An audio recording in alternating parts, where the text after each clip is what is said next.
Ndabaramukije ba nyakubahwa mwese mu vyagiye hano uno munsi, ba nyakubahwa mwese mwitavye ubutumire bwacu bw'uno munsi. Manje kubashimira imbere ya vyose ko mwitavye akamo twabateye. Uno munsi rero ba nyakubahwa bamenyesha makuru b'ibinyamakuru n'amaradiyo atandukanye, uno munsi DICOBU twarabatumye ko kugira ngo tubabwire ibijanye n'ibikorwa turiko turategekanya gukora haba muri Amerika no ngaha mu gihugu cacu c'u Burundi. Uno munsi rero imbere yuko dushishikara nagomba twibukanye DICOBU icarico. DICOBU ni ishirahamwe ry'abarundi baba muri Leta Zunze za Amerika, akaba ari ishirahamwe riharanira iterambere, ibikorwa no gufashanya kw'abo barundi nyene bari muri Leta Zunze za Amerika. Bisigura ngo DICOBU ni Development Initiatives and Corporations of Burundians in USA. Muri DICOBU rero duhagaze ku nkingi zitatu nko muvyumva, ni n'imperekeranya zitatu, ni DICOBU aho tugaruka kuri ivyo bikorwa navuze, iterambere, ibikorwa no gufashanya. Hanyuma rero ubu tukaba turiko turakora tutiziganya kugira ngo iryo terambere tuvuga muri DICOBU ntiribe mu majambo ahubwo turishire mu ngiro.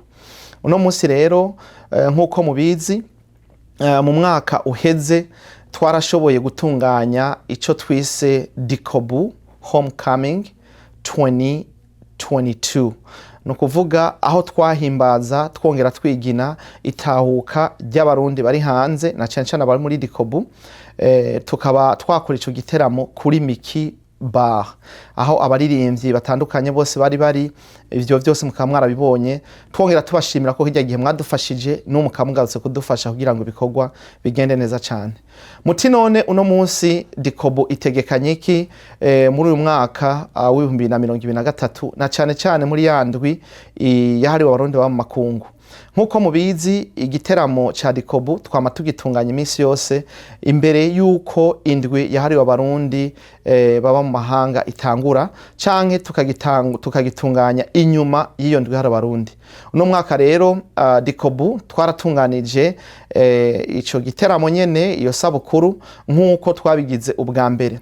Twarabonye yuko igiteramo twakoze mu mwaka uheze cagize akamaro kanini cyane, vyaratumye abaririmbyi bamenyana, abaririmbyi bahurira kuri stage imwe, urukundo hagati y'abaririmbyi twarerekanye ko bikunda, abatavugana ico gihe barahuriye kuri stage birakunda. Uno munsi rero twarabonye ivyo byatanze, nuko umuziki w'Uburundi sinzi ko mubona aho ugeze uguma wiyongera cyane. Nico gituma DICOBU tuguma dushiramwo ako gatege kugira ngo ivyo bikorwa bigende neza. Mu mwaka uheze rero twakoreye ku muziki, bizaba intambo z'ikirundi, imvyino zitandukanye, umuziki utandukanye wo mu karere wo hirya no hino. Mwarabonye ko twazanye n'abarimvyi bo hakurya baje kudufasha. Uno munsi rero kuno mwaka turimwo muri 2023 DICOBU twariyumviriye turabona yuko twohindura ikibanza. Ubwa mbere aho twakoreye ubwa mbere so tuzokorera uno mwaka tuzokorera kuri Arena rero tuzohakorera hanyuma azoba ari ku itarike 12 Myandagaro uwo mwaka nyene turimwo 2023. Hama rero tukazoba turiko turakora ico bita isabukuru. Twarahinduye gatoyi tuvyita isabukuru kubera ko tuzoba turiko turaraba ingene twoteza imbere umuziki w'u Burundi. Nsubi inyuma gatoyi, hariho umuririmbyi yitwa August Burundi, mwese muramuzi, ari muri Leta Zunze za Amerika muri New Hampshire, ariko arabikora neza, yabikoze neza. Aha nkaca nsubira inyuma nkabibutsa yuko Dom Bright ari we yaratsindiye ihiganwa rya DICOBU Music Award, aho twaraba umuririmbyi avyifatamo neza muri Amerika, akaba ari we yatsindiye agashimwe muri 2022.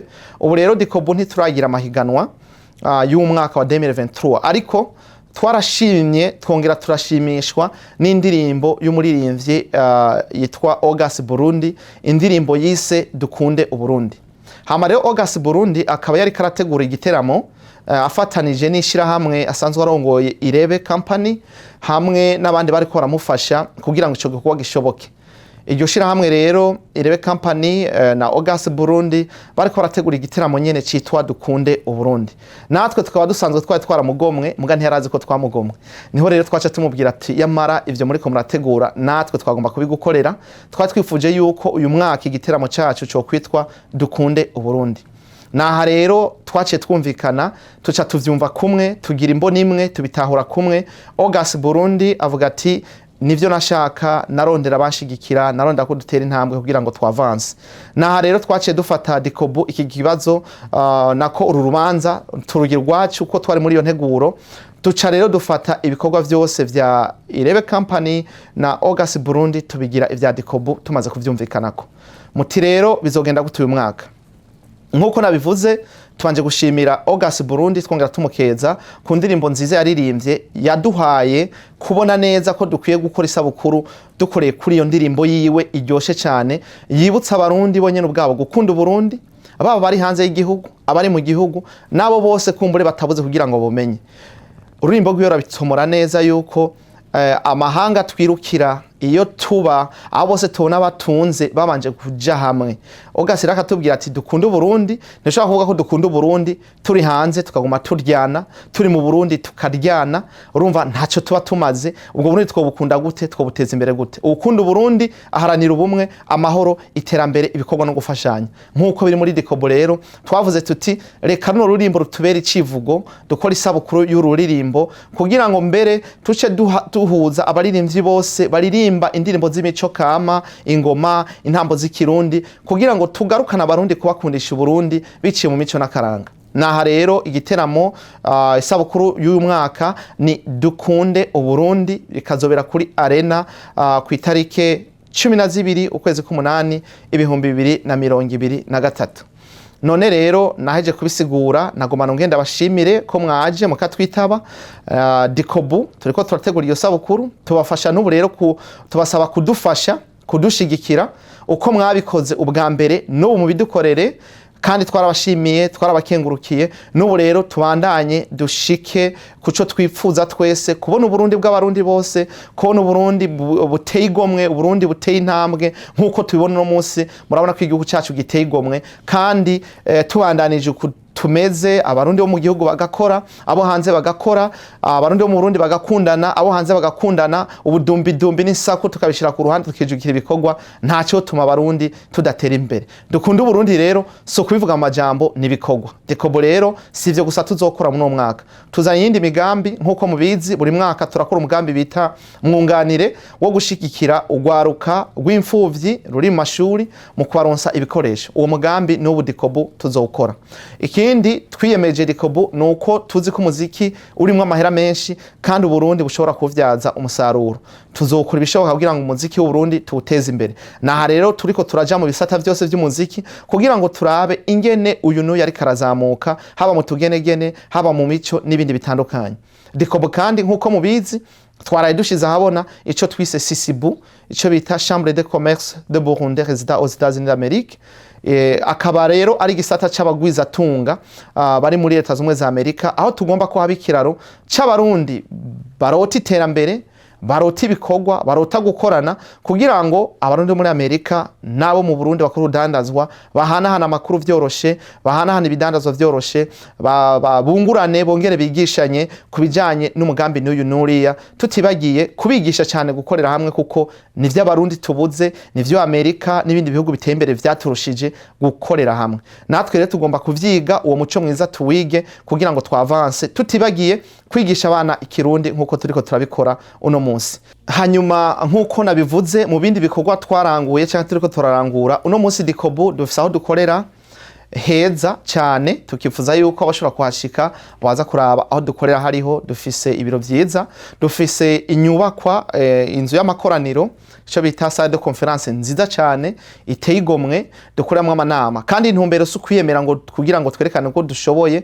ni kugira ngo dukore ibikorwa vy'iterambere twigishanye kuko nibikunda ko dutera imbere tabanje kwigishanya rero iyo salle de conference korerwamo amanama atandukanye twama turiko turakora ku munsi nkuko rero mudukurikirana kuri DICOBU TV murabona ingene buri munsi tuguma dushiraho ivyo turiko turakora ni igikorwa rero gitanguye gishasha dufisemwe abahinga babishoboye dufisemwe abantu bafise ubumenyi tukaba rero turiko turakora intumbero ni kugira ngo habeho guhanahana amakuru hano muri Amerika no mu Burundi vyoroshe amasegonda hari tukabwira mwebwe abamenyesha amakuru amaradiyo yose atandukanye ngaha ko tugomba partnership namwe kugira ngo ico mukeneye muri Amerika ari amakuru mushaka gutohoza ari byo mushaka ko dufashanya tugirane iyo migenderanire dufashanye twebwe niyo tuba niyo turi dufise radio rero yacu n'abamenyesha makuru bacu ntaco tume inkuru yose mushaka muyibura DICOBU iri ngaha kugira ngo yifatanye namwe muri ico kintu cyose cotuma ibisata muri mwo bitera imbere. Ikindi gihambaye nuko DICOBU tugomba ko umuziki w'abarundi utera imbere kandi DICOBU dufise abagenzi b'abarundi b'abanyamahanga muri Amerika ntaco tuma rero tudashikira uwo dushaka kugira ngo aduhe inkunga canke aduze uyu canke uriya mu gisata tubona ko ashoboye canke afise mu impano kugira ngo ururirimbo rw'umurundi rusohoke ngaha mu Burundi ntirusohokere gusa kuri YouTube n'ahandi rusohokere no mu mashirahamwe nk'aya komeye nka DICOBU n'andi mashirahamwe hama natwe dusasire tumenyekanisha indirimbo z'abo bantu kugira ngo zikundwe zigere kure.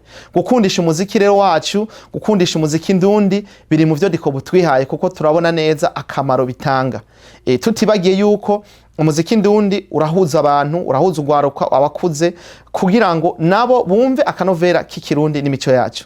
Ni muri yo ntumbero rero ndabateye akamo banyakubahwa mwese mwaje kudushigikira no kutwumviriza kugira ngo ivyo bimenyesha makuru vyanyu ayo maradio yanyu mwumve ko DICOBU dufise natwe igisata cyo guhanahana makuru no kuyashikana yateza gushika kugira ngo ivyo mukorera hano mu Burundi bimenyekane hanze y'igihugu bishike kure ari manza ari ngendo bigende neza. Twebwe rero muri DICOBU ntidushira imbere amafaranga dushira imbere ubwo bumwe no gufashanya nkuko namwe maje kudushigikira uno munsi kandi ataco murinze gusaba. Turabashimiye rero Imana ibahezagire. Nshimiye abariko baradufasha cyane cyane Irebe Company bafashe kino gikorwa badushigikira. Dushimiye cyane RTNB nayo yatubere umuvyeyi mwiza ikaba mbere ikiradufasha muri kino gikorwa cyane bakaba baratwemereye kudushigikira kuva mu ntango kugera ku kanyuma. Tugasaba namwe amaradio yose ari ngaho no munsi ko mwokora nka RTNB mukadushigikira tugafashanya. Mugomba ko tubivuga ku munwa na mahoro mugomba ko tubishira mu nyandiko naho nyine turashobora kubishira mu nyandiko. DICOBU iruguruye imiryango DICOBU yamye yuguruye kuri wese agomba gukorana nayo kugira ngo iteze imbere ateze imbere abandi. Imana ibahezagire. DICOBU turi ku kivi twaca tuvuga ngo ahari shaka harashika. Hama twabwira abajournaliste muri ngaha n'abandi ati mbega iyo tubona niyo mubona ha muntu atabona iyo tubona acha tumubwira tuti DICOBU niyo nzira yonyene idushikana cyane cyane twebwe twumva ko gutera imbere gukorera hamwe atakindi gishoboka atari kubanza kuja hamwe no gukorera hamwe. Imana ibahezagire.